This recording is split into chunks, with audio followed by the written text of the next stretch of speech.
Hello प्यारे बच्चों, क्या हाल चाल है आप सभी लोगों का। उम्मीद है सभी का हाल चाल एकदम बढ़िया, जबरदस्त, अच्छा होगा और जबरदस्त तरीके से सभी लोग पढ़ाई कर रहे होंगे। एक बार सभी प्यारे भाई कमेंट बॉक्स में कमेंट करके बताना कि आवाज और वीडियो वगैरह सब चीजें आप सभी लोगों के पास सही तरीके से जा रही है ना। मैं भी चेक कर लेता हूं और आज पूरी केमिस्ट्री के 10 महत्वपूर्ण प्रश्न की क्लास लेकर आया हूं। पूरी केमिस्ट्री के 10 ऐसे प्रश्न जो कि हमेशा पूछे जाते हैं, जबरदस्त वाले, उसको आज की क्लास में कनेक्ट करेंगे हम लोग, है ना। तैयार हो जाइए सभी लोग एकदम फटाफट लाइव आने के लिए। जी हाँ सरकार। और एक बार सभी लोग शेयर कर दीजिए अपने उन साथियों के पास जो अभी तक क्लास में नहीं आए हैं। चलिए शुरू किया जाए क्लास आज का।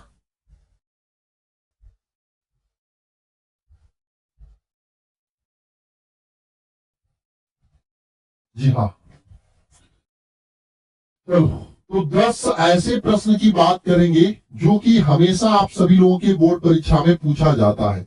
और पहले प्रश्न से शुरू करेंगे। पहला प्रश्न आप सभी लोगों के सामने है, इसको करेक्ट करिएगा। और हाँ, एक बार सभी लोग दबा के शेयर करेंगे अपने उन साथियों के पास जो अभी तक क्लास में नहीं आए हैं। और मैं सभी को क्लास शुरू करने से पहले मैं चाहता हूं कि सभी लोग जो भी क्लास देख रहे हैं वे सभी लोग सच्चे मन से एक बार मां सरस्वती का नमन करें और कमेंट बॉक्स में सभी लोग जय मां सरस्वती लिखें।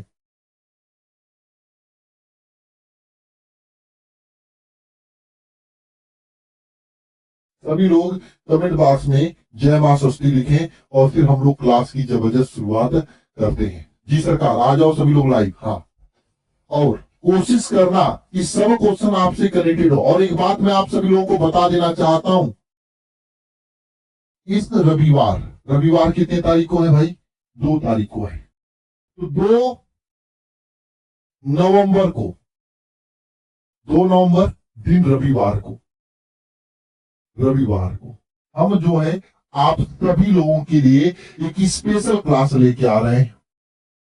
12 घंटे का, क्या 12 घंटे का क्लास लेके आ रहा हूं, तैयार रहना। 12 घंटे का क्लास जिसमें फिजिक्स का पूरा चैप्टर 1 से मैराथन होगा, जिसमें इंपॉर्टेंट क्वेश्चंस करेंगे। कितने घंटे का? 12 घंटे का। ठीक है। और समझ लेना, उसमें फिजिक्स का आपका टेंशन खत्म हो जाएगा। बाकी आप लोगों को पता है 9 तारीख को जो ऐप वाले बच्चे हैं, वरदान बैच वाले बच्चे, उनका माइनर टेस्ट होने जा रहा है चैप्टर 1 to 5 फिजिक्स का, तो उनको काफी हेल्प करेगा। और इस 12 घंटे की क्लास में क्या क्या होगा प्यारे बच्चे? इसमें आपके न्यूमेरिकल भी होंगे, डेरिवेशन भी होंगे, यानी 5 नंबर वाले प्रश्न भी होंगे, और 2 नंबर वाले जो प्रश्न होते हैं वो भी होंगे, ऑब्जेक्टिव भी होंगे। कंप्लीट कंप्लीट क्वेश्चन होगा। तो भैया 12 घंटे की क्लास ये कब से शुरू होगा? तो 2 नवंबर दिन रविवार को सुबह 10 बजे से शुरू होगी क्लास और रात 10 बजे तक चलती रहेगी। हम लेंगे लाइव क्लास, ठीक है। तैयार रहना सभी लोग। कौन कौन क्लास में आ रहा है एक बार हाथ उठा के बता देना। मैं पहले बता दे रहा हूं आपको टेस्ट कैसे देना है। टेस्ट के बारे में हम बता देंगे, 9 तारीख से पहले पहले बता देंगे। पहले तैयारी तो कर लो, है ना। ये 12 घंटे की क्लास में कौन कौन आ रहा है एक बार हाथ उठा के बताएगा। ये बात मैं आज से बता रहा हूं। अभी आज है बुधवार, बृहस्पति, शुक्र, शनि, 3 दिन का समय है। पर्याप्त तरीके से मेहनत कर लेना सभी लोग, इतना मैं बता दे रहा हूं। 12 घंटे की क्लास में सभी लोग एकदम जबरदस्त तरीके से तैयार होके आइएगा और मेहनत के साथ में आइएगा। हम लापरवाही नहीं देखना चाहते आप लोगों के हाथ से, आप लोगों के एंड पर। सभी लोगों को आना है और लाइव आना है। हो सकता है ये क्लास 12 घंटे से अधिक चला जाए तो क्लास डिलीट हो जाएगा यूट्यूब से। अगर 12 घंटे तक का रहेगा तो यूट्यूब पे रहेगा।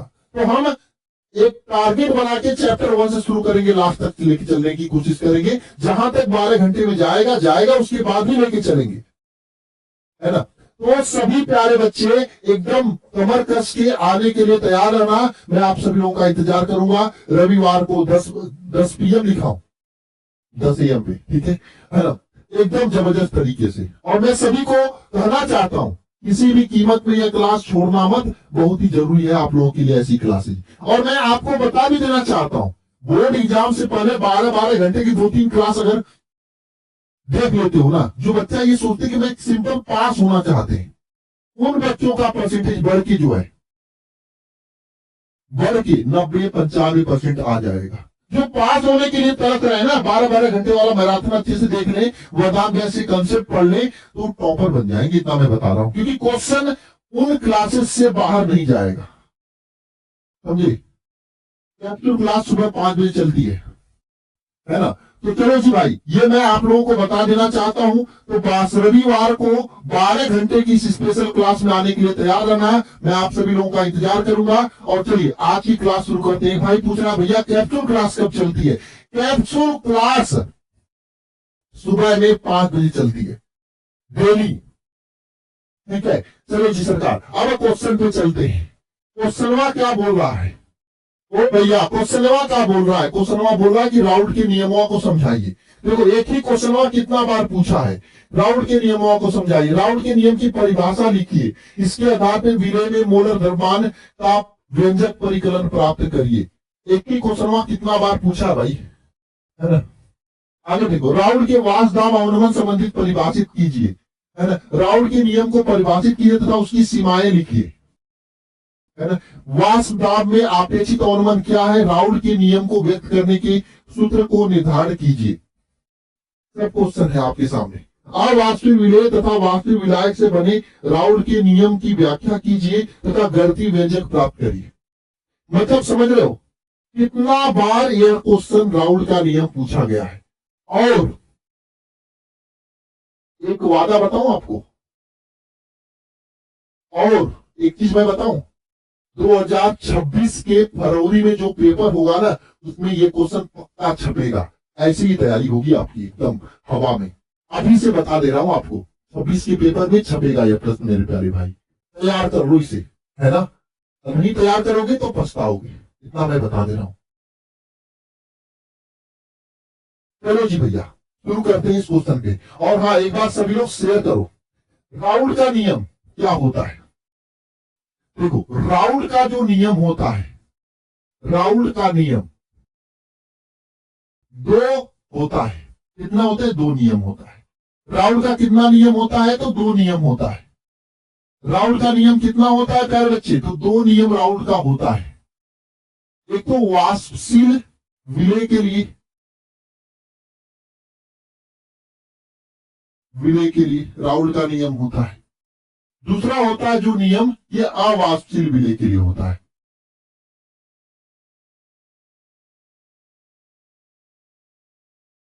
दूसरा जो नियम होता है राउल्ट का किसके लिए होता है? अवाष्पशील विलय के लिए होता है ना। एक तो वाष्पशील विलय के लिए होता है, दूसरा अवाष्पशील विलय के लिए। अच्छा जी सरकार, ये वाष्पशील विलय पदार्थ क्या होते हैं ये मुझे बता दो सरकार। आप लोग बताओ मुझे जरा, ये वाष्पशील विलय पदार्थ क्या होता है मेरे प्यारे बच्चे? ये वाष्पशील विलय पदार्थ है ना, वाष्पशील विलय पदार्थ क्या होता है? एक बार बताओ जरा, सोच के समझ के सभी लोग। हाँ, और हाँ एक बार सभी लोग दबा के शेयर करेंगे, ठीक है। और दूसरा अवाष्पशील विलय पदार्थ होता है। ये अवाष्पशील विलय पदार्थ क्या होता है प्यारे बच्चे? इसके बारे में थोड़ा समझा के बताओ मुझे आप लोग। जी, ये दोनों के बारे में बताओ, तो दिमाग लगाओ, सोच के बताओ। देखो वाष्पशील विलय पदार्थ जो होता है, ऐसा पदार्थ जिसको पानी में डालें, गर्म करें, पानी भी उड़ जाए, वो भी उड़ जाए। पेट्रोल को पानी में मिला के देख लो, पेट्रोल को पानी में मिलाओगे, गर्म करोगे, पेट्रोल भी पम, पानी भी पम, दोनों उड़ जाएंगे। तो पेट्रोल और पानी वाष्पशील विलय पदार्थ होगा। और अवाष्पशील ऐसा पदार्थ जिसको विलय में डालने पर वो वाष्पित ही ना हो, उसे अवाष्पशील विलय पदार्थ बोलते हैं। ठीक है, समझ में आई बात? एक बार कमेंट बॉक्स में कमेंट करके बताना। देखो बातें ना करना क्लास में, मेरे क्लास में बातें ना करना, क्योंकि बात मेहनत की है, बात परसेंटेज की है प्यारे बच्चे। आप लोग क्लास में बात करके टाइम पास करते हो, जरा सोचो आपके लिए वह माँ और वह आपके पिताजी कितना मेहनत करते हैं आपको टॉपर बनाने के लिए, आपको पढ़ने के लिए, है ना। ठीक है ना। तो बात करके क्यों आप उनकी बेइज्जती कर रहे हो यहाँ पे, है ना। तो यहाँ पे ये वाष्पशील पदार्थ होता है जिसको गर्म करने पे दोनों के दोनों वाष्पित हो जाए, और दोनों के दोनों वाष्पित न हो तो अवाष्पित विलेय पदार्थ होता है। ठीक है सरकार, चलो जी सरकार, अब हम देखते हैं राउल्ट का नियम वाष्पशील विलेय पदार्थ के लिए क्या होता है। ध्यान समझना, ध्यान से समझना मेरे पदार्थ, मेरे प्यारे भाई। जब दो या अधिक वाष्पशील द्रव को मिलाकर, ऐसे द्रव को मिला के दो या अधिक वाष्पशील द्रव को मिलाकर विलयन बनाया जाता है, विलयन बनाया जाता है, तो विलयन का कुल वाष्प दाब प्रत्येक अवयव के आंशिक वाष्प दाब के योग के बराबर होता है। मैं चाहता हूं सभी लोग, जितने लोग क्लास देख रहे हैं, है ना, सभी लोग कमेंट बॉक्स में एक बार परिभाषा को कमेंट करेंगे, है ना। इसका करने का मतलब, जैसे कोई एक पदार्थ ए है ना, दूसरा पदार्थ आपका क्या है, बी है ना, इसका वाष्प दाब पी नॉट ए है, इसका वाष्प दाब क्या है, पी नॉट बी है ना। इन दोनों को मिलाकर एक डब्बे में रखकर एक विलयन बनाया जाता है, जिसमें ए भी मिला है और बी भी मिला है। तो इस डब्बे वाले विलयन का कुल वाष्प दाब क्या होगा, एक बार सभी प्यारे बच्चे हाथ उठा के कमेंट बॉक्स में कमेंट करके बताएंगे आप लोग जा कहां रहे हो। हाँ, क्या होगा एक बार बताओ। देखो, इस पूरे डब्बे वाले विलयन का कुल वाष्प दाब जो होगा, इनको जब विलयन में मिलाया जाता है, इसका वाष्प दाब पीए हो जाता है और इसका वाष्प दाब क्या है, पीबी हो जाता है। इन दोनों के आंशिक वाष्प दाब पीए और पीबी के योग के बराबर होता है। पीए और पीबी के योग के क्या होता है, बराबर होता है। और लाइक, जो भाई अभी लाइक नहीं किए, लाइक क्यों नहीं किए भाई आप लोग, हाँ देखो वो सब बच्चे लाइक नहीं किए। ये 5 नंबर वाला प्रश्न है, जी हाँ सरकार, है ना, ठीक है। और आपके प्रयोगों में यह देखा गया है, प्रयोगों में देखा गया है, क्या देखा गया है कि जो पीए होता है इसका value P naught A X A के बराबर होता है, पीबी का वैल्यू किसके बराबर होता है, P naught B X B के बराबर होता है। तो विलयन का कुल वाष्प दाब क्या हो जाएगा प्यारे बच्चे। देखो, कोई भी क्लास छोड़ना मत, अगर क्लास में आए हो तो पूरा देख के जाना, एकदम मोस्ट इंपॉर्टेंट क्वेश्चन इसमें कनेक्ट करा रहा हूं। तो विलयन का कुल वाष्प दाब अगर रखोगे तो P इक्वल टू क्या हो जाएगा, P naught A X A plus P naught B X B, ये हो जाएगा। अच्छा जी सरकार, ये विलयन का कुल वाष्प दाब होगा मेरे प्यारे भाई। जी सरकार, समझ में आई बात, है ना। अच्छा जी, यहां पर एक्स से जो है ना, ये क्या है, ए का मोल प्रभाज है, ए का मोल प्रभाज है, मोल प्रभाज है, ए का मोल प्रभाज है। और ये जो एक्स बी है ना, ये जो एक्स बी है ना, ये बी का मोल प्रभाज है। एक्स बी जो है ना, ये बी का मोल प्रभाज है, एक्स बी जो है ना, ये बी का मोल प्रभाज है। ठीक सरकार, है ना। और पी नॉट ए जो है ना, ए का शुद्ध अवस्था में वाष्प दाब है। शुद्ध अवस्था का वाष्प दाब मतलब जब यह ए वाला पदार्थ इसमें विलयन में नहीं मिलाया गया था, तब की अवस्था में वाष्प दाब है। पी नॉट ए क्या है, ए का शुद्ध अवस्था में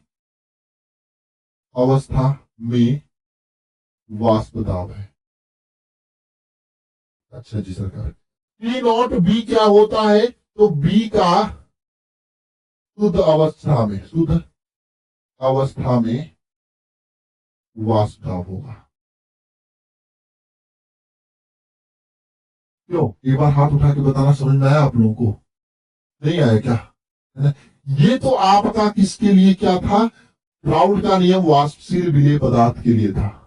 जी सरकार, अगर अवाष्पशील विलेय पदार्थ, सर भाई यही चैप्टर बस जिंदगी भर पढ़ाएंगे क्या, नहीं ऐसी बात नहीं है। चैप्टर 1 से शुरू है, चैप्टर 5 तक के क्वेश्चन इसमें है, ठीक है, ऐसी क्यों बात करते हो बाबू। देखो, दूसरा, राउल्ट का नियम अवाष्पशील विलेय पदार्थ के लिए क्या होता है।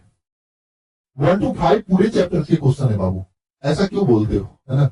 अवाष्पशील विलेय पदार्थ के लिए राउल्ट का नियम क्या होता है, तो अवाष्पशील विलेय पदार्थ के लिए राउल का नियम यह बोलता है कि वाष्प दाब में आपेक्षित अवनमन जो होता है, वाष्प दाब में आपेक्षित अवनमन क्या होता है? वाष्प दाब में आपेक्षित अवनमन P naught minus P S upon P naught, ये वाष्प दाब में आपेक्षित अवनमन है। यह विलेय के मोल प्रभाज के बराबर होता है। ये किसके बराबर होता है? एक्स विलेय के बराबर होता है, विलेय के मोल प्रभाज के बराबर होता है।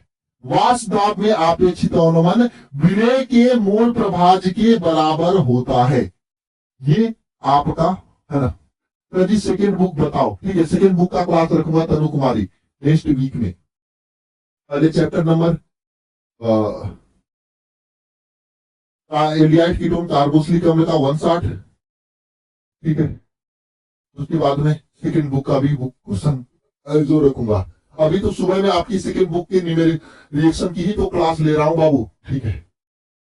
समझ में आया बात? ये आपका राउल का अवाष्पीय विलेय पदार्थ से संबंधित नियम है, ठीक है। और देखो यहाँ पे क्वेश्चन में एक चीज और पूछा है, क्या गणती व्यंजक भी प्राप्त कर रहा है ना? गणती व्यंजक भी प्राप्त कर लेते हैं, चलो यहीं से गणती व्यंजक प्राप्त करेंगे।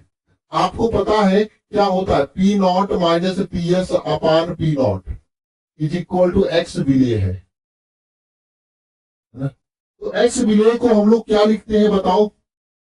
P naught minus P S upon P naught is equal to X विलेय को एन विलेय के अणु बटे एन विलेय के अणु प्लस एन विलायक के अणु, ये लिखेंगे। कोई दिक्कत होगा इसमें क्या आप लोगों को बताओ? ठीक है, इसके बाद 3, 4, 5 के क्वेश्चन उठाएंगे, टेंशन नहीं लेना, ठीक है। इसके बाद 3, 4, 5 के क्वेश्चन ही उठाएंगे। इस क्वेश्चन के बाद देखो यहां पर विलेय और विलायक में विलेय की मात्रा एन विलेय की मात्रा बहुत ही कम होती है विलायक से, ठीक है। इसलिए इसको एन विलेय को क्या कर देते हैं? 0 मान लेते हैं, है ना। तो यहां पर क्या आ जाएगा? P naught minus P S upon P naught is equal to क्या हो जाएगा? एन विलेय बटे एन विलायक, ये हो जाएगा। यहाँ पे P naught minus P S upon P naught is equal to N विलेय को क्या लिखेंगे? स्मॉल डब्ल्यू बटे स्मॉल एम, यहाँ पे कैपिटल डब्ल्यू बटे कैपिटल एम विलायक का लिखेंगे। ये आपका संबंध हो जाता है। अगर यहाँ पे सबका मान रखना चाहोगे एक बार कमेंट बॉक्स में कमेंट करके बताना। यहाँ पे स्मॉल डब्ल्यू का मान क्या होता है? विलेय का द्रव्यमान। स्मॉल एम का मान क्या होता है? विलेय का अणु भार। और कैपिटल डब्ल्यू का मान क्या होता है? विलायक का द्रव्यमान। कैपिटल डब्ल्यू का मान का मतलब क्या होता है? विलायक का द्रव्यमान, विलायक का द्रव्यमान। और कैपिटल एम का मतलब क्या होता है? विलायक का अणुभार। ये हो जाएगा। क्लियर है? यहां तक किसी को कोई दिक्कत है तो हाथ उठा देना, है ना। अगर दिक्कत नहीं है तो बढ़िया तरीके से कनेक्ट कर लेना। जी हाँ सरकार, है ना। इसके बाद हम चैप्टर नंबर 5 के क्वेश्चन पे चलेंगे, ठीक है, डायरेक्ट, है ना। ये बताओ राउल के नियम की सीमाएं, इसको पढ़ेंगे। तो राउल के नियम की सीमाएं क्या होती है? देखो राउल के नियम की सीमाएं, पहली बात तो सीमाएं की है केवल अवाष्पशील विद्युत अपघट्यों और जिसमें तनु विलयन पर लागू होता है। अवाष्पशील विद्युत अपघट जिसमें तनु विलयन होता है उस पर केवल लागू होता है। दूसरा बात है राउल के नियम केवल उच्च अवाष्पशील उन अवाष्पीय विलयनों पे लागू नहीं होता है जो विलायक के साथ क्या कर ले? अभिक्रिया कर ले, है ना। आप लोग अच्छा ये बताओ, ऐसा कोई पदार्थ डाल दिए पानी में, जाके वहां पे राउल के नियम के हिसाब से काम करना चाहिए था, पानी में डालते वो वही पनीय से अभिक्रिया कर लिया, तो ऐसे विलयन के लिए लागू नहीं होता है, क्योंकि विद्युत अपघट्यों में वियोजित हो जाता। चूंकि ये विद्युत अपघट्य वियोजित हो जाता है इसलिए विलयनों में राउल के नियम लागू नहीं होता है। जो पदार्थ विलयन में संगुणित हो जाता है उस पर भी राउल का नियम लागू नहीं होता है। इन सभी चीजों पे राउल का नियम लागू नहीं होता है। ठीक है प्यारे बच्चे, क्लियर है? चलो अब अगला क्वेश्चन चल रहे हैं और अगला क्वेश्चन डायरेक्ट हम किस चैप्टर का उठाए बताओ? अगला क्वेश्चन डायरेक्ट उठा रहे हैं हम लोग डी और या ब्लॉक वाले चैप्टर का, है ना? ये है क्वेश्चन, कहां गया?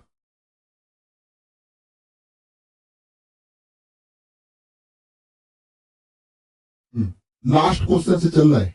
क्वेश्चन क्या? लेंथेनाइड आकुंचन क्या है और इसके द्वारा जो प्रभाव होता है उसके बारे में डिस्कस करना है। ऐसा क्वेश्चन जो कि हर साल बोर्ड में पूछा जाता है, हर साल बोर्ड में पूछा जाता है, हर साल बोर्ड में पूछा जाता है ऐसा क्वेश्चन, लेंथेनाइड आकुंचन। और ये लेंथेनाइड आकुंचन क्या होता है और इसके क्या क्या प्रभाव होता है, यह हर साल बोर्ड में पूछा जाता है। बहुत ही आसान क्वेश्चन, बहुत ही अच्छा क्वेश्चन है। कितने बच्चों को ये बताइए, बता देना।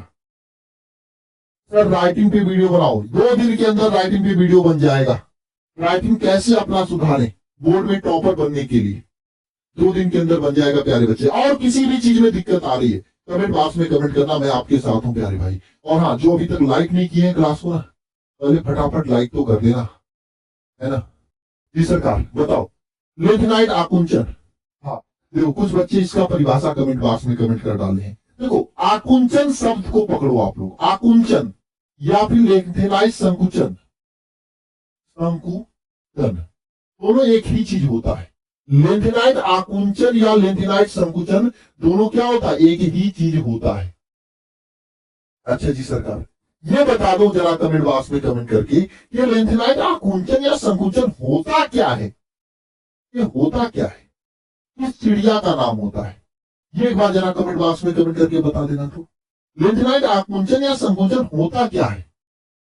जी सरकार एक बार बताओ, होता क्या है? इसका मतलब क्या होता है यार? जैसे मेरा नाम पंकज है ना? पंकज है, पंकज का मतलब क्या होता है? कमल होता है, कमल होता है ना? और जैसे खुशी का मतलब क्या होता है? खुशी होता है। जैसे एक बच्ची खुशी कमेंट कर रही है सर। हाँ, यहाँ पे लेंथेनाइड आकुंचन होता क्या है, संकुचन होता क्या है, इसका मतलब जान लेना। एक बार बताओ। देखो चीजों को अगर रटोगे ना तो फिर दिक्कत हो जाएगी आपकी जिंदगी में, फिर रटते ही रह जाओगे। और वहीं पे चीजों को अगर आप समझने लगोगे तो आप सबसे आगे रहोगे, क्योंकि आपको याद नहीं करना पड़ेगा। इस प्रकार। अच्छा ये बताओ, मेरी राइटिंग तो ठीक ठाक लग रही होगी आप लोगों को, तो मैं अपने तरह राइटिंग कैसे लिखना है ये मैं आपको सिखा दूंगा एकदम बढ़िया से। हाँ जी सरकार, मजा नहीं आया यार आप लोगों के जवाब देखकर। छोटा होना, संकुचन होना मतलब छोटा होना, सिकुड़ना। संकुचन या आकुंचन का मतलब क्या होता है? सिकुड़ना। क्या होता है? सिकुड़ना। जैसे आप लोग देखे होंगे ना, वो जैसे कछुआ, कछुआ देखे हो? कछुआ, कछुआ को जैसे मुड़ी ऐसे बाहर निकाला होता है, कछुआ देखो ऐसे मुड़ी बाहर निकाला होता है, ठक से ठकोगे मुड़ी अंदर कर लेगा, है ना? तो कछुआ होता है। कछुआ क्या? संकुचित कर देता है ना? तो संकुचन का मतलब क्या होता है? सिकुड़ना, सिकुड़ना। लेंथेनाइड संकुचन मतलब लेंथेनाइड में सिकुड़न, सिकुड़न या संकुचन। अच्छा आईपीएससी नामांकन में प्रॉब्लम है, चलो मैं इसी वीक में आपके आईपीएससी नामांकन पे एक वीडियो बना दूंगा, 1 शॉट ले लूंगा, आईपीएससी नामांकन में एकदम हीरो बन जाओगे आप। चलो डन मारते हो, डन मार लो इसी वीक में, यानी सॉरी इस नेक्स्ट वाले वीक में, इस वीक में नहीं, इसके बाद वाले वीक में, ठीक है? अच्छा हाँ ठीक है, कनेक्टेड है। एक बार कमेंट बॉक्स में कमेंट करके बताना। अब देखो लेंथेनाइड संकुचन का मतलब होता है कि लेंथेनाइड्स में क्या होना? सिकुड़न होना, यानी लेंथेनाइड्स में कमी होना, यानी लेंथेनाइड्स जो है उसके आकार में कमी होना। यानी एक लेंथेनाइड इतना बड़ा होगा, दूसरा लेंथेनाइड इससे छोटा, उसके बाद इससे छोटा, उसके बाद इससे छोटा, इसके बाद इसके छोटा, ऐसे लेंथेनाइड के आकार में कमी होना ही लेंथेनाइड संकुचन कहलाता है ना? अब देखो इसकी परिभाषा क्या लिखोगे कि लेंथेनाइड में लेंथेनाइड समूह। अच्छा, ऐसा होता कैसे क्यों है? तो नाभिकीय आवेश बढ़ने के कारण। ऐसा होता क्यों है? तो नाभिकीय आवेश बढ़ने के कारण लेंथेनाइड संकुचन क्यों होता है? नाभिकीय आवेश बढ़ने के कारण लेंथेनाइड से लेंथेनम से ल्यूटीशियम की ओर परमाणविक परमाणविक या आयनिक त्रिज्या में क्या होती है? कमी होती है। परमाणुविक या आयनिक त्रिज्या में कमी होती है। यह लक्षण क्या कहलाता है? लेंथेनाइड संकुचन कहलाता है। क्या समझे?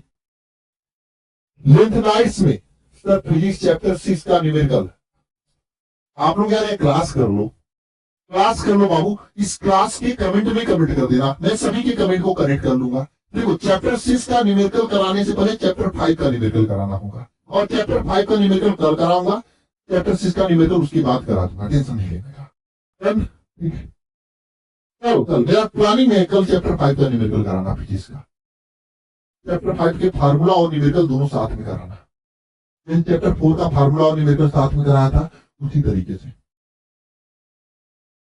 है ना? ये मेरे प्लानिंग में है। ठीक है, ओके, चलो, है ना? अब चलो यहाँ पढ़ लो बाबू, है ना? फालतू की बातें कमेंट में क्यों करना? लास्ट में कमेंट कर देना, मैं आपका कमेंट देख लूंगा। अभी जो क्वेश्चन इसको समझ लो, जब भी पूछेगा 5 नंबर पूछेगा या 2 नंबर पूछेगा, एकदम कनेक्ट कर लो इसको। तो देखो ना, लेंथेनाइड संकुचन नाभिकीय आवेश बढ़ने के कारण, किसके कारण? नाभिकीय आवेश बढ़ने के कारण लेंथेनाइड्स एलए और लेंथेनम एलए से एलयू तक, एलए से एलयू तक जाते हो, इसकी परमाणुविक तथा आयनिक त्रिज्या में क्या होती है? कमी आती है। यह कमी, यह लक्षण क्या कहलाता है? लेंथेनाइड संकुचन कहलाता है। ठीक है, यह लक्षण क्या कहलाता है? लेंथेनाइड संकुचन कहलाता है ना? यह लक्षण क्या कहलाता है? लेंथेनाइड संकुचन कहलाता है ना? कहलाता है। और यह संकुचन यफ ब्लॉक के दुर्बल परिरक्षण प्रभाव के कारण होता है। ये क्यों होता है? यहाँ पे लिखा है एफ ब्लॉक के दुर्बल परिरक्षण प्रभाव के कारण यह संकुचन होता है। यह संकुचन क्यों होता है? एफ ब्लॉक के दुर्बल परिरक्षण प्रभाव के कारण यह संकुचन होता है। और लेंथेनाइड संकुचन का प्रभाव क्या होता है? तो लेंथेनाइड संकुचन के कारण समान परमाणु तथा समान आयनिक त्रिज्या यहाँ पे उत्पन्न होती है। जैसे यहाँ पे देखो, समूह 4 में जिरकोनियम और हाफनियम है, अलग अलग समूह के हैं, लेकिन इनकी परमाणु तथा आयनिक त्रिज्या समान होता है। न्यूबिडियम और प्लेटिनियम, इनकी भी परमाणु तथा आयनिक त्रिज्या क्या होती है? समान होती है। क्लियर है सभी प्यारे बच्चों को? तो लेंथेनाइड संकुचन क्या होता है? मैंने यहाँ पे पहले समझाया आप लोगों को। संकुचन का मतलब होता है सिकुड़ना, परमाणु का आकार धीरे धीरे कम होता है, इसी को लेंथेनाइड संकुचन कहलाता है। अब क्या होता है? डी ब्लॉक में जब हम लेंथेनम एलए से एलयू तक जाते हैं, तो इसकी परमाणु के आकार में कमी होती है धीरे धीरे, तो ये कमी क्या कहलाती है? लेंथेनाइड संकुचन कहलाती है। ये कमी क्या कहलाती है? लेंथेनाइड संकुचन कहलाती है। और ये संकुचन क्यों होता है? तो यफ इलेक्ट्रॉनों के दुर्बल परिरक्षण प्रभाव के कारण होता है। यफ इलेक्ट्रॉन के दुर्बल परिरक्षण प्रभाव के कारण होता है। मैं रिपीट कर दिया भैया, एकदम क्वेश्चन याद हो गया? एक बार हाथ उठा के दिल के इमोजी के साथ में बताएंगे सभी लोग। दिल के साथ कनेक्ट होके पढ़ाई करना है आप लोगों को। एक बार सभी लोग बताना, और जिन्होंने अभी तक लाइक नहीं किया है लाइक कर देना क्लास को। एक बार बताना जरा सभी लोग कनेक्ट हो गया है क्वेश्चन अच्छी तरीके से? एक बार सभी प्यारे बच्चे बताएंगे कमेंट बॉक्स में कमेंट करके।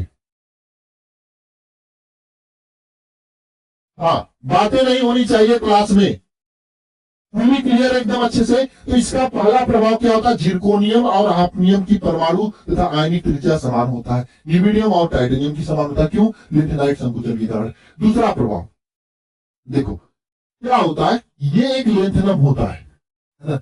इसकी ये लेंथेनम होता है और ये ल्यूट्रिशियम होता है। ल्यूट्रिशियम का आकार छोटा होता है, लेंथेनम का आकार बड़ा होता है, क्योंकि इधर से इधर जाने पर परमाणु तथा आयनिक त्रिज्या में कमी होती है। मेरी बात समझना, जब हम LaOH थ्राइस को लेते हैं, यानी इसका क्षार लेते हैं, और यहाँ पे LuOH थ्राइस को लेते हैं, इसका क्षार लेते हैं, इन दोनों में डिफरेंस क्या होता है? ध्यान समझना। यहाँ पर इसका जो क्षार होता है, इसको जब जल में डालते हैं तो इसका OH बहुत ही आसानी से निकल जाता है, लेकिन इसका जो क्षार होता है, इसको जल में डालते हैं, इसका OH आसानी से नहीं निकलता है। इसका OH आसानी से नहीं निकलता है। इसका OH आसानी से नहीं निकलता। इसका क्यों? क्योंकि इसका आकार छोटा होता है। अब जल में जो OH जितना तेजी से रहता है वो ज्यादा अम्लीय, ज्यादा क्षारी होता है ना। अगर पूछा जाएगा कि LaOH थ्राइस और LuOH थ्राइस में कौन ज्यादा क्षारी है, तो कहोगे कौन क्षारा है?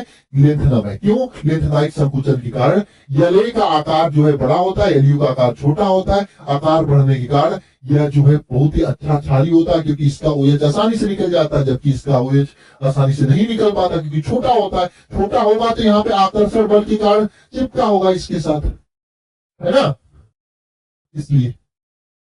ठीक है, तो इसके दो प्रभाव होते हैं। दोनों प्रभाव समझ में आ चुका है। और इतना लिख के रख लो, आपकी बोर्ड परीक्षा में क्वेश्चन यहां से छपेगा 2026 में। इतना करेक्ट करके लिख लेना अपने कॉपी में, और एकदम जबरदस्त तरीके से। जी हाँ सरकार,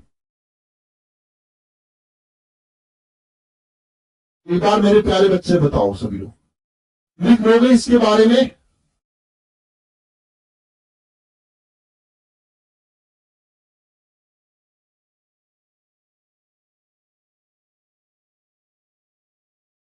अच्छा, केमिस्ट्री का भी एक मैराथन क्लास चला दूं 12 घंटे का। पहले फिजिक्स का होगा, फिर केमिस्ट्री का भी होगा, टेंशन क्यों लिए? सबका होगा, सबका हिसाब किया जाएगा, टेंशन नहीं लेना, है ना। क्लियर है यहां तक? एक बार कमेंट बॉक्स में कमेंट करके बताना सभी लोग। चलो नेक्स्ट क्वेश्चन पे चलते हैं।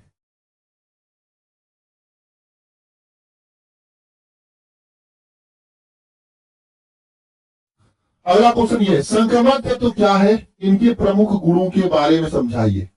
या फिर डी ब्लॉक के तत्व क्या है, संक्रमण तत्व क्यों कहते हैं, इनके निम्नलिखित गुण के बारे में समझाना है। सबसे पहले हमें यह पूछा जा रहा है कि डी ब्लॉक के तत्व किसे कहते हैं। हे सरकार, आप लोग कमेंट बॉक्स में कमेंट करके बता सकते हो डी ब्लॉक के तत्व किसे कहते हैं।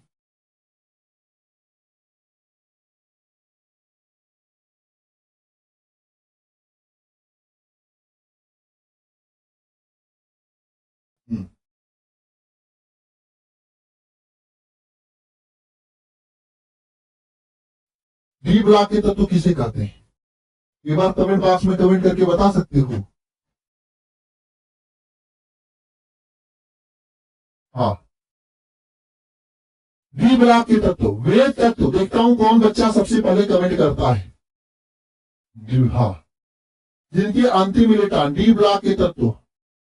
हाँ, वे तत्व, वे सभी तत्व, वे सभी तत्व जिनके क्या हो, अंतिम इलेक्ट्रॉन, अंतिम इलेक्ट्रॉन डी उपकोष में, डी उपकोष में क्या करते, प्रवेश करते हैं, है ना, प्रवेश करते हैं, प्रवेश करते हैं,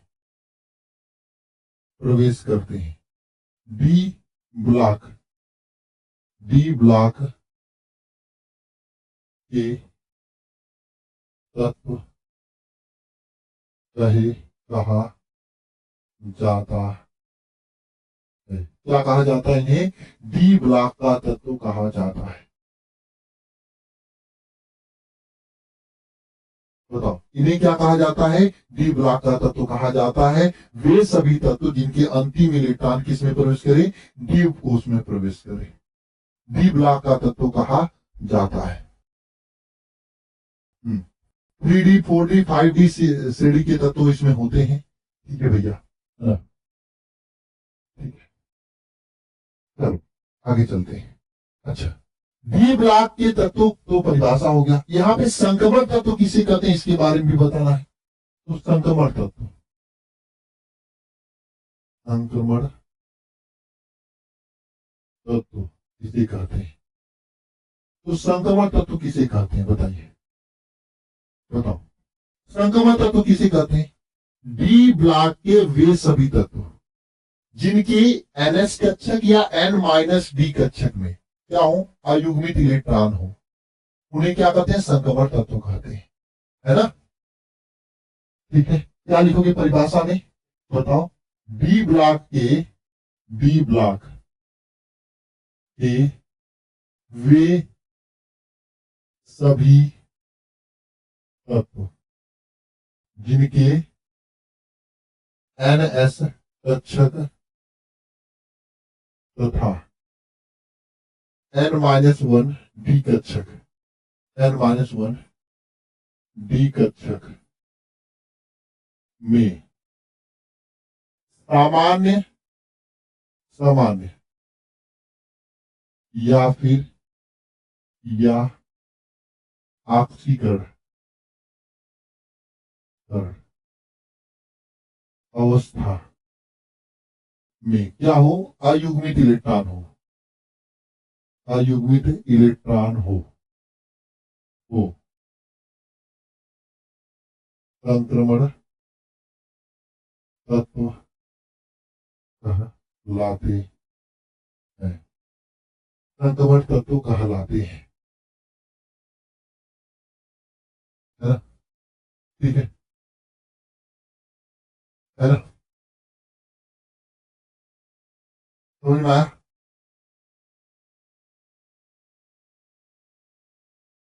एक बार कमेंट बॉक्स में कमेंट करके बताओ, जिनके NS कक्षक या N-D कक्षक, किसी भी कक्षक में अगर अयुग्मित इलेक्ट्रॉन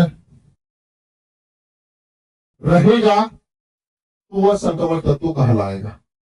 कनेक्टेड है, एक बार हाथ उठा के बता देना सभी प्यारे बच्चे। जी सरकार एकदम बढ़िया तरीके से कनेक्टेड है। और अभी तक जो प्यारे भाई लाइक नहीं किए है ना, बहन भी लाइक कर देना, है ना। चलो जी सरकार। और संक्रमण तत्व की पूरी संख्या कितनी होती है, संक्रमण तत्वों की पूरी संख्या आवाज सारे देखोगे तो 40 होती है।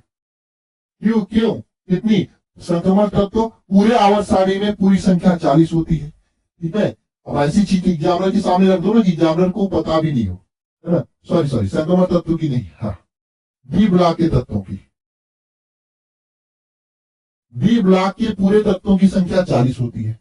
और 4 ऐसे तत्व होते हैं डी ब्लॉक में पूरे जो कि संक्रमण तत्व नहीं होते हैं। कौन, देखो, शादी करके जिंदगी खराब हो गई,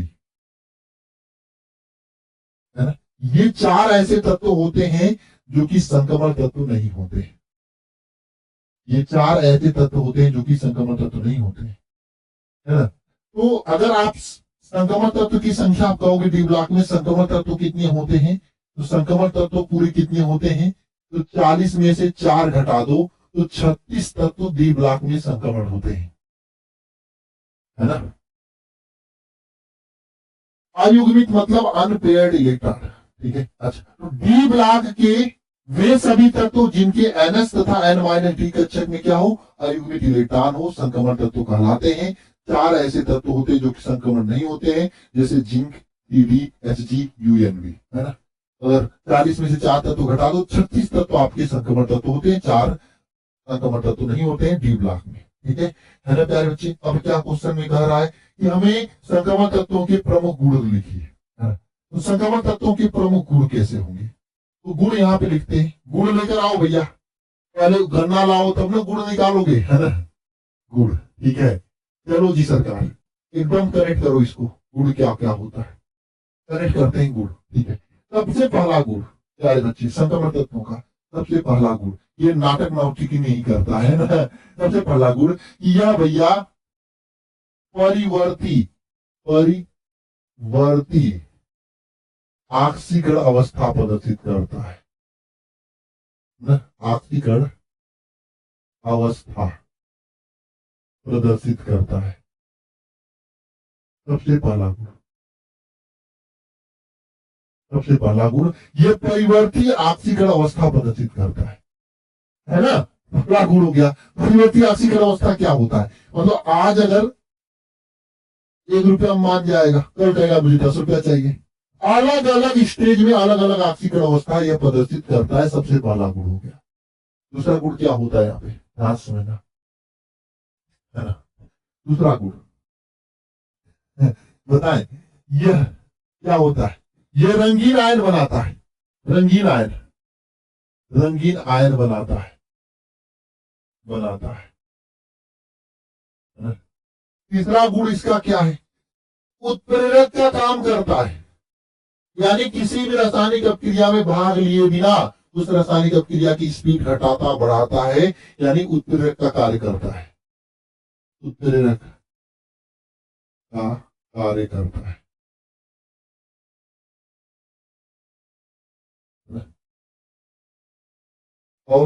और बताओ। अच्छा, चैप्टर फिजिक्स के चैप्टर 10 का 160। देखो इस संडे को तो 12 घंटे का मैराथन है, मंडे ट्यूसडे में ले लेना किसी दिन फिजिक्स के चैप्टर 10 का 160, मंडे को ले लेना। चलो रन करो मंडे को। चैप्टर 8 का 160 इधर सैटरडे के दिन दे देंगे, और मंडे को चैप्टर 10 का 160। ठीक है, और सभी लोग पढ़ाई में ध्यान देंगे। अच्छा, ये संकुल यौगिक बनाता है, संकुल यौगिक, संकुल यौगिक बनाता है, यौगिक बनाता है। ये जो होता है संक्रमण तत्व संकुल यौगिक बनाता है। और एक आध गुणधर्म बताओ आप सभी लोग। ये 4 गुणधर्म तो मैं हाथों पे बता दिया। ये चुंबकीय गुण प्रदर्शित करते हैं। ये जो है चुंबकीय गुण, गुण प्रदर्शित करता है।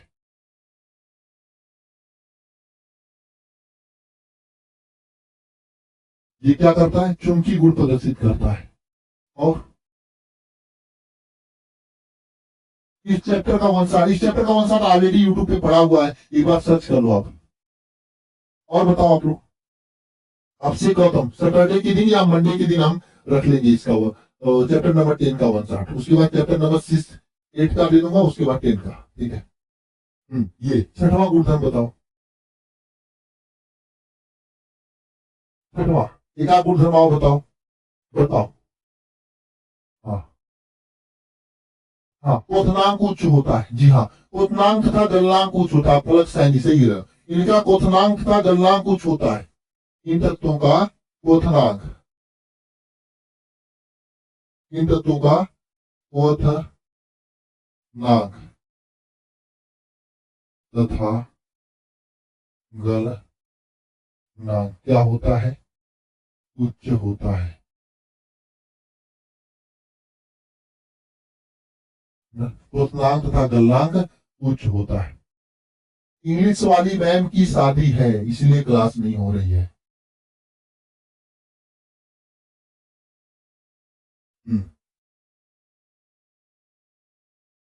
क्लियर है? हाँ, अच्छे तरीके से क्लियर है। कोई दिक्कत तो नहीं है ना?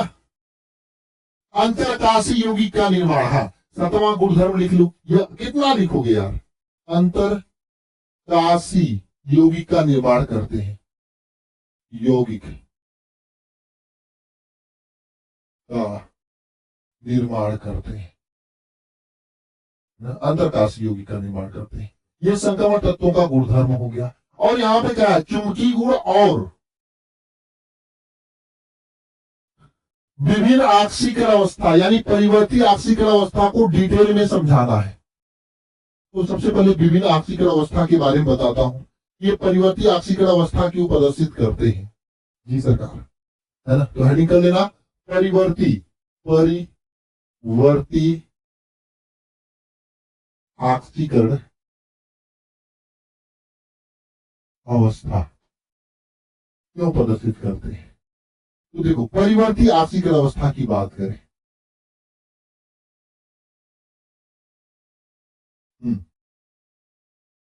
परिवर्ती आक्सीकरण अवस्था क्यों प्रदर्शित करते हैं? तो भैया देखो,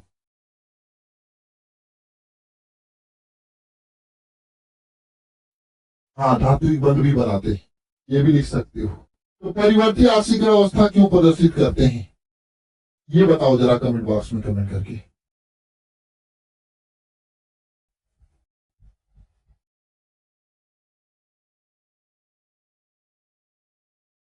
हम्म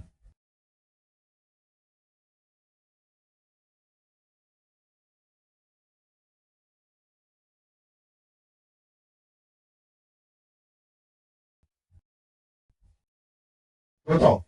हाँ, देखो क्या होता है परिवर्ती आक्सीकरण अवस्था प्रदर्शित करने के पीछे कंसेप्ट। देखो, इसका जो एनएस कक्षक होता है, कौन सा? एनएस कक्षक। थोड़ा छोटा बनाता हूं। एनएस कक्षक जो होता है, ये एनएस कक्षक होता है। इसके बगल में जो कक्षक होता है एन माइनस डी कक्षक होता है, एन माइनस वन डी कक्षक। इन दोनों के बीच ऊर्जा अंतराल बहुत कम होता है। क्या होता है? ऊर्जा अंतराल बहुत कम होता है। जब ऊर्जा अंतराल कम होता है तो क्या होता है? इसके एनएस कक्षक के जो इलेक्ट्रॉन है कूद के एन माइनस डी कक्षक में जाते हैं, एन माइनस डी के एनएस में आने लगते हैं, हालांकि एनएस कक्षक के एन माइनस डी कक्षक में जाने लगते हैं, जिसकी वजह से यह परिवर्ती आक्सीकरण अवस्था प्रदर्शित करते हैं। आप समझ सकते हो, आपका घर और आपके पड़ोसी का घर दोनों ऊपर ऐसे सटा हो, ऐसे यू जाके सटा हो, यू, तो आप इससे इस पे जाओगे ना, सेम कंडीशन यही है ना। इनमें क्या कर सकते हो आप कि परिवर्ती आक्सीकरण अवस्था प्रदर्शित करने का मेन रीजन यह है कि भैया कि जो संक्रमण तत्वों के संक्रमण संक्रमण तत्वों के एनएस कक्षक तथा एन माइनस वन की कक्षक के मध्य का ऊर्जा अंतराल बहुत कम होने के कारण, है ना, इलेक्ट्रॉन क्या करते हैं? इलेक्ट्रॉन जो है, इलेक्ट्रॉन एक दूसरे में जाते रहते हैं जिसके कारण यह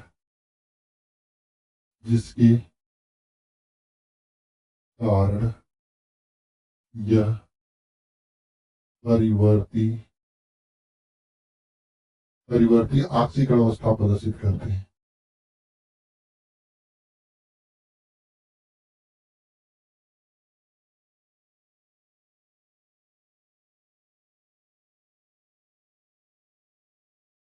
जिसके कारण यह परिवर्ती आक्सीकरण अवस्था प्रदर्शित करते हैं।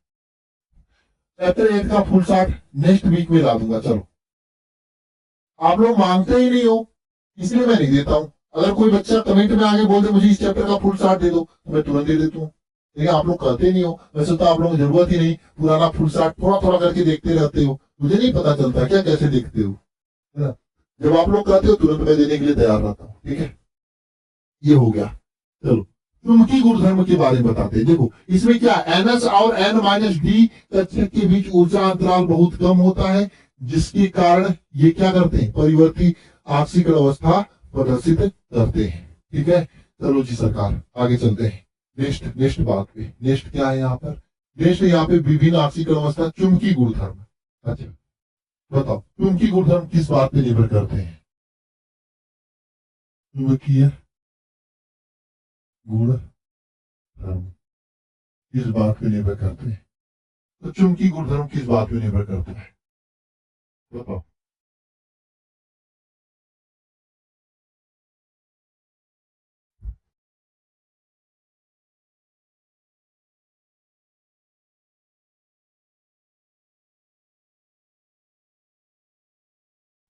बताओ, चुंबकीय गुणधर्म किस बात पे निर्भर करता है? किस बात पे चुंबकीय गुणधर्म निर्भर करता है प्यारे बच्चे? जी सरकार, एक बार कमेंट बॉक्स में कमेंट करके बताना। जो चुंबकीय गुणधर्म होता है ना, अगर डी कक्षक में क्या होता है? डी कक्षक में अयुग्मित इलेक्ट्रॉन हो, अयुग्मित इलेक्ट्रॉन हो तो वह क्या करता है? अनुचुंबकीय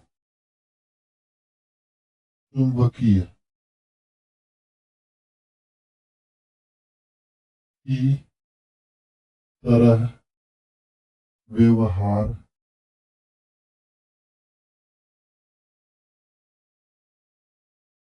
करता है। ठीक है ना? अगर डी कक्षक में क्या हो? अयुग्मित इलेक्ट्रॉन हो तो वह अनुचुंबकीय की तरह व्यवहार करता है ना? ठीक है ना? अच्छा, जैसे, और अगर n अयुग्मित इलेक्ट्रॉन की संख्या है,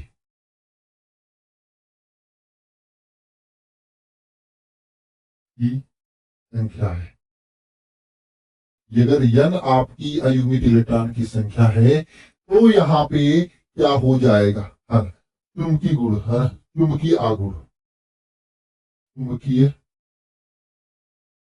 आघूर्ण क्या हो जाएगा, चुंबकीय आघूर्ण क्या हो जाएगा, कोष्टक में n प्लस 2 Bm हो जाएगा। ठीक है, समझ में आया? जी सरकार, एक बार सभी लोग हार्ट के इमोजी के साथ में बताएंगे मुझे। जी जरूर लाओगे 95 प्लस में। ये क्वेश्चन कनेक्ट हुआ, 5-5 नंबर वाले सभी प्रश्न मैं करा रहा हूँ, एकदम हलवा गलवा क्वेश्चन नहीं करा रहा हूँ, है ना। चलो, एकदम जबरदस्त जबरदस्त प्रश्न करा रहा हूँ आप लोगों को। क्लियर हुआ ये क्वेश्चन? एक बार कमेंट बॉक्स में कमेंट करके बताना। जी हाँ, n+2 Bm, हाँ, एक बार सभी प्यारे बच्चे कमेंट बॉक्स में कमेंट करके बताएंगे क्लियर हो चुका है यह प्रश्न अच्छे तरीके से। जी हाँ सरकार, हाँ जी मेरे प्यारे भाई बहन, बताओ एक बार। चलो, अब नेक्स्ट क्वेश्चन चलते हैं, कीलेट लिगेंड किसे कहते हैं? अच्छा चलो, जरा हाथ उठा के बताना सभी लोग, कीलेट लिगेंड किसको किसको आता है, कीलेट लिगेंड किसे कहते हैं?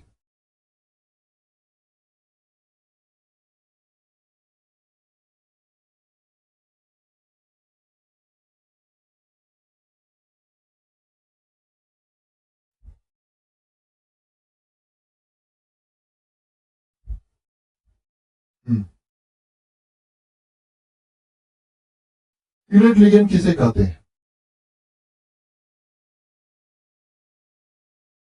बताओ, कीलेट लिगेंड क्या होता है? एक बार कमेंट बॉक्स में कमेंट करके बताओ। मान लो आपके पेपर में पूछ दिया कीलेट लिगेंड किसे कहते हैं, जैसे आप लोग करते हैं ना भैया हम रिवीजन कैसे करें, ऐसे ही रिवीजन किया जाता है। अब मैंने आपसे क्वेश्चन पूछा, आप अपने से आंसर लिखने की कोशिश करो, कमेंट बॉक्स में बताओ, एक कॉपी लिखकर उस पर क्वेश्चन का आंसर लिखो।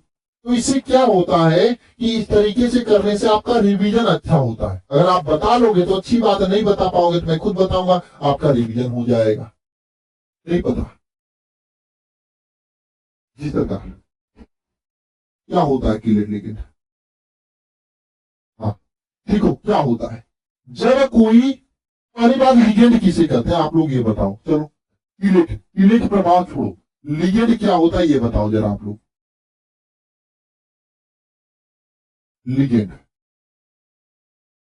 लिगेंड क्या होता है ये बताओ जरा, लिगेंड क्या होता है ये बताओ जरा, एक बार कमेंट बॉक्स में कमेंट करके बताओ कि लिगेंड क्या होता है। हाँ, एक बार बताना जरा, लिगेंड क्या होता है?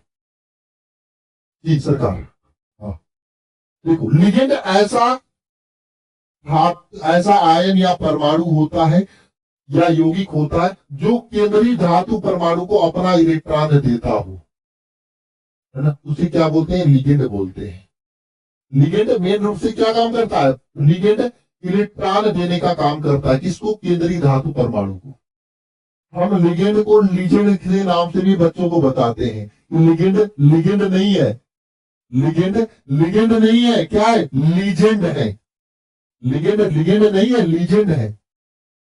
लीजेंड का काम क्या होता है भाई, लीजेंड लोग होते हैं पैसा कमाते नहीं, पैसा बांटते हैं, है ना। ये लिगेंड का काम इलेक्ट्रॉन ये अपने केंद्रीय परमाणु को देना होता है ना, केंद्रीय परमाणु को इलेक्ट्रॉन देता है, इसे क्या कहते हैं, लिगेंड कहते हैं, है ना, इसे क्या बोलते हैं, लिगेंड कहते हैं, है ना। लिगेंड लिगेंड नहीं है, लीजेंड है ना, ये बात सही है, ठीक है ना। तो वे सभी धातु या आयन, वे सभी आयन या फिर परमाणु या फिर यौगिक, है ना, जो कि केंद्रीय धातु परमाणु को अपना इलेक्ट्रॉन युग्म देते हैं, उन्हें क्या बोलते हैं, लिगेंड बोलते हैं, उन्हें क्या बोलते हैं, लिगेंड बोलते हैं।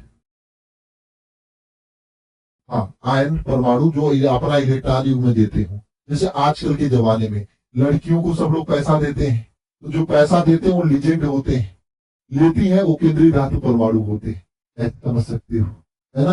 क्यों भैया? कितनी कितनी लड़कियां हैं जो लड़कों से पैसा खूब लेके मजे लेती हैं? कमेंट बॉक्स में कमेंट करके बताना, है ना। बताएंगे तो कोई नहीं, लेकिन सच्चाई है कोई ऐसा होगा नहीं कि जो सिंगल बच्चा होगा। खैर अपने मुद्दे पर आते हैं। लिगेंड क्या होता है? देखो लिगेंड क्या होता है, जब द्विदंतुक या फिर बहुदंतुक लिगेंड, यानी द्विदंतुक का मतलब दो इलेक्ट्रॉन दे, बहुदंतुक का मतलब दो से अधिक, तीन चार पांच कोई भी इलेक्ट्रॉन दे, जिसमें दो या दो से अधिक दाता परमाणु एक ही समय में केंद्रीय धातु परमाणु को अपना इलेक्ट्रॉन युग्म देते हैं, जिससे उपसंयोजक बंध एक वलय का निर्माण करे। उपसंयोजक बंध जो बनता है एक वलय का निर्माण करे, उसे क्या कहते हैं? किलेटिंग लिगेंड कहते हैं। और ये जो प्रभाव होता है उसे किलेट प्रभाव कहते हैं। जो यौगिक बनता है उसे किलेट यौगिक कहते हैं। इस तरीके से देखो, जैसे कॉपर है यहाँ पे NH2 CH2, CH2 CH2 NH2, ठीक है। ये देखो, है ना, यहाँ पे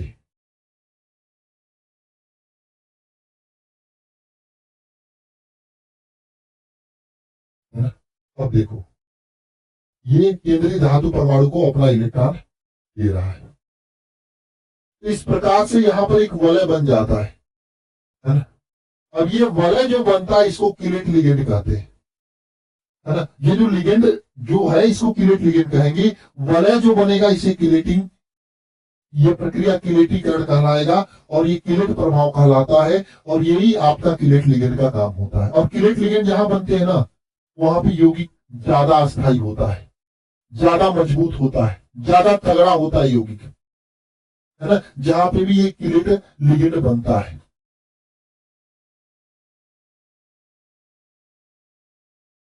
अब देखो, अब से गौतम जिस जिस चैप्टर के लिए आप लोग बोलोगे उस चैप्टर का मैं वन शॉट देता रहूंगा, है ना। बस आप लोग पढ़ाई करोगे तब तो समझ में आया किलेट लिगेंड क्या होता है। यानी किलेट लिगेंड ऐसा होता है जो कि केंद्रीय धातु परमाणु के साथ जुड़कर एक वलय का निर्माण कर रहा है ना। और ये द्विदंतुक या बहुदंतुक लिगेंड होते हैं जो कि केंद्रीय धातु परमाणु के साथ जुड़ के क्या करते हैं? एक वलय का निर्माण करते हैं।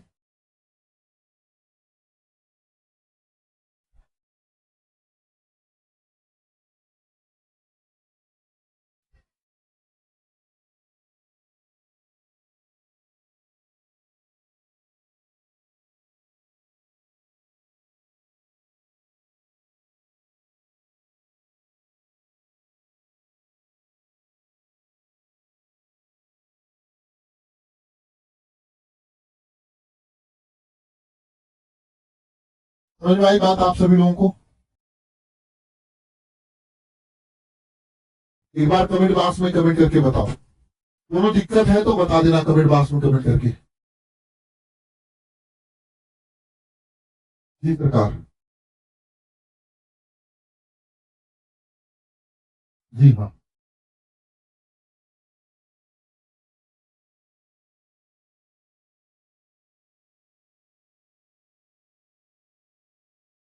जी सरकार, एक बार कमेंट बॉक्स में कमेंट करके बताओ। यस सर, क्लियर है। चलो जी सरकार, अगला क्वेश्चन चला जाए हम लोग, है ना।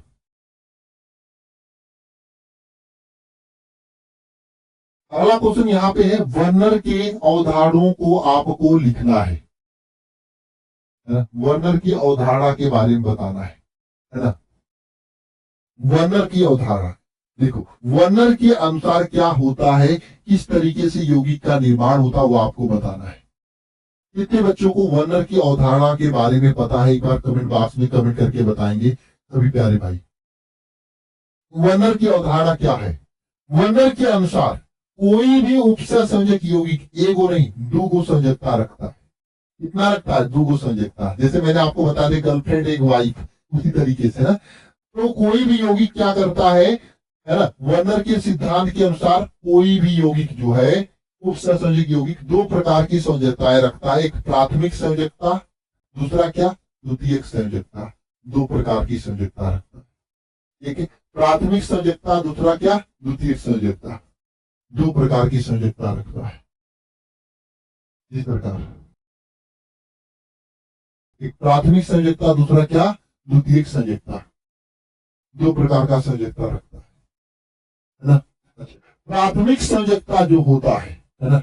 यह सामान्य रूप से आयनीकृत होता है और यह ऋणात्मक आयनों द्वारा प्रदर्शित किया जाता है। और प्राथमिक संयोजकता जो होता है समान रूप से आयनीकृत होता है और यह ऋणात्मक आयनों द्वारा प्रदर्शित किया जाता है और इसको डॉटेड लाइन से दर्शाया जाता है ना। इसको डॉटेड लाइन से दर्शाया जाता है और यह ऑक्सीकरण ऑक्सीकरण ऑक्सीकरण संख्या के बराबर होता है, ये बराबर होता है। यानी प्राथमिक संयोजकता सामान्य रूप से आयनीय होता है और ये ऋणात्मक आयन द्वारा प्रदर्शित किया जाता है और इसको डॉटेड लाइन से प्रदर्शित करते हैं, ऑक्सीकरण संख्या द्वारा इसको दर्शाया जाता है। वहीं पे द्वितीय संयोजकता की बात करोगे तो द्वितीय संयोजकता क्या होता है? द्वितीय संयोजकता क्या होता है? आबंधित या फिर आयन होता है और यह उप सहसंयोजन संख्या द्वारा प्रदर्शित किया जाता है और इसको जो है सीधे लाइन से प्रदर्शित करते हैं, है ना। और दूसरी बात, प्राथमिक संयोजकता जो होता है कोष्टक के बाहर इसे रखा जाता है, कोष्टक के बाहर, कोष्टक के बाहर इसको रखते हैं, है ना। तो वर्नर के अनुसार संयोजकता कितनी प्रकार का होता है? 2 प्रकार का होता है, एक प्राथमिक संयोजकता, दूसरा द्वितीय संयोजकता, है ना।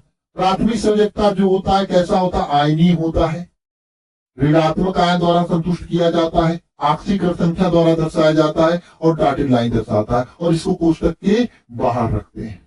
प्राथमिक संयोजकता के बारे में बात हो गई। द्वितीय संयोजकता क्या होता है? यह अबाधित संयोजकता होता है, इसको सीधे लाइन से प्रदर्शित करते हैं, उप सहसंयोजक संख्या द्वारा प्रदर्शित किया जाता है और इसको कोष्टक के अंदर रखा जाता है ना। क्लियर है प्यारे बच्चे प्राथमिक द्वितीय संयोजकता के बारे में? जी सरकार, एक बार कमेंट बॉक्स में कमेंट करके बताना। जैसे यहाँ पे आपके सामने यौगिक है, इस यौगिक में जो कोष्टक के बाहर है ये वाला, ये आपका क्या है? प्राथमिक संयोजकता है, ये प्राथमिक संयोजकता है। ये कोष्टक के अंदर है, ये आपका क्या है? द्वितीयक संयोजकता है ना।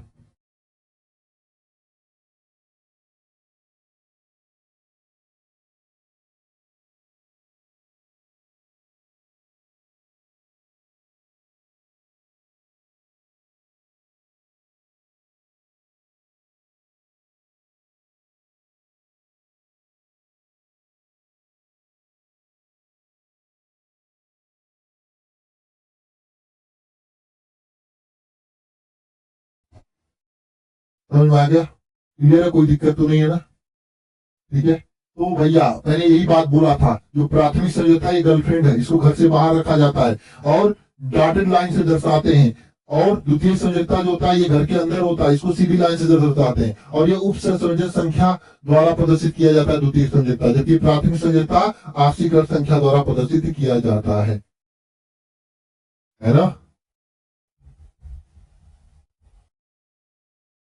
एक बार कमेंट बॉक्स में कमेंट करके बताओ, एकदम क्लियर है सभी प्यारे भाई? एक बार सभी प्यारे लोग कमेंट बॉक्स में कमेंट करके बताइएगा। हाँ या ना? इसका पीडीएफ तुरंत टेलीग्राम पे अपलोड करवा दूंगा। टेलीग्राम चैनल का लिंक कमेंट बॉक्स में पिन है।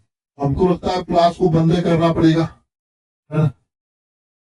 चलो मैं ऐसा करता हूं कि इसके बाकी के क्वेश्चंस मैंने लास्ट से करवाया ना, बाकी के क्वेश्चंस जो है उसका आंसर भी दिया हुआ है पीडीएफ में, अगर आप देखोगे इसको ऐसे ही मैं अपलोड कर दूंगा टेलीग्राम पे। और हाँ, जो बच्चा अभी तक तैयारी की शुरुआत नहीं किया है, वो बच्चा जो है तैयारी की शुरुआत एकदम जबरदस्त तरीके से करने के लिए आप सभी लोग इस वरदान बैच को ज्वाइन कर सकते हो।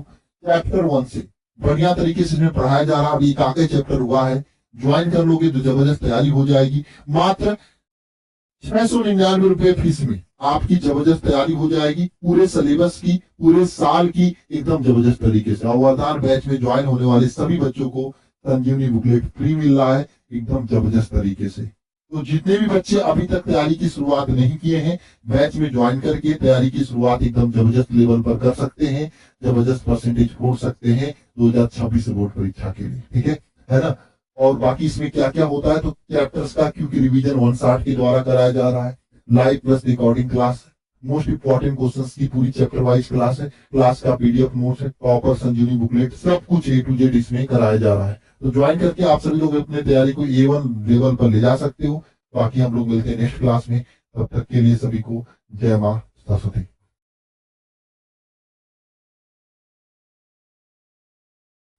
और ये पीडीएफ आपको टेलीग्राम पे मिल जाएगा। ठीक है, इसमें बाकी के क्वेश्चन दिए, इसको जरूर करेक्ट कर लेना। बाकी नेक्स्ट क्लास में कब जब भी होगी तो मैं इसका बाकी क्वेश्चंस कर दूंगा। ठीक है, और ये 10 क्वेश्चन छाट के मैंने निकाला था, और इसमें से 100% आपके पेपर में छपेगा क्वेश्चन 2026 में। ठीक है, जब आपके फरवरी में एग्जाम होंगे। एक बार सभी लोग एकदम प्यार से जय मां सरस्वती नीचे कमेंट बॉक्स में कमेंट करिएगा। और हाँ, एक होमवर्क लीजिएगा यहाँ पे, है ना, एक होमवर्क लीजिएगा सभी लोग। जरा मुझे बताना कमेंट बॉक्स में कमेंट करके कि एक एक समीकरण लिख रहा हूं, R इज इक्वल टू के ए के पावर 3/2 और बी के पावर 1/2, इसकी कोटि कितनी होगी? यह कमेंट बॉक्स में इसका आंसर सभी लोग जरूर बताइएगा। ठीक है, कमेंट बॉक्स में बताइएगा, चैट बॉक्स में नहीं। मिलते नेक्स्ट क्लास में, सभी को जय मां सरस्वती।